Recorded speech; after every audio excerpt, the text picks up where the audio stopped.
After watching this video, you will master another type of exchange sacrifice, what I call the emergency exchange sacrifice. Why is that? In this position, black would be in huge trouble if it was not for the exchange sacrifice, and that's why I call it the emergency. Why is that?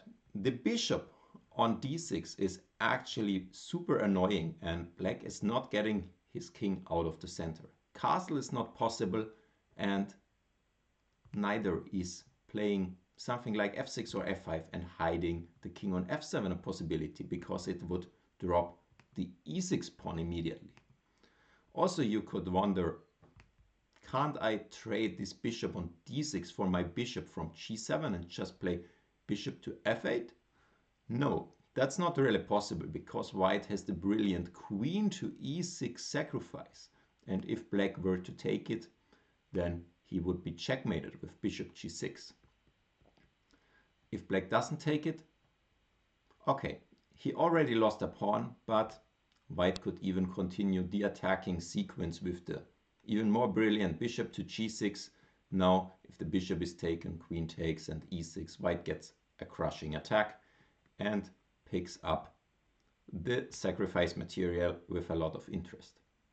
So that's why all those solutions fail, and that's when the exchange sacrifice is the only escape. So rook d6 is a great move because it allows black to castle very shortly and in the rising position. It's not by default that black is okay being an exchange down. Of course not, material counts, but here when you have a look at the position, there are a lot of benefits which black also has in this position. Just look at those bishops. They are really great.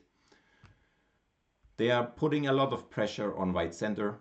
Also, this d6 pawn is basically doomed to be lost very soon, and also an isolated pawn on d4 will be left.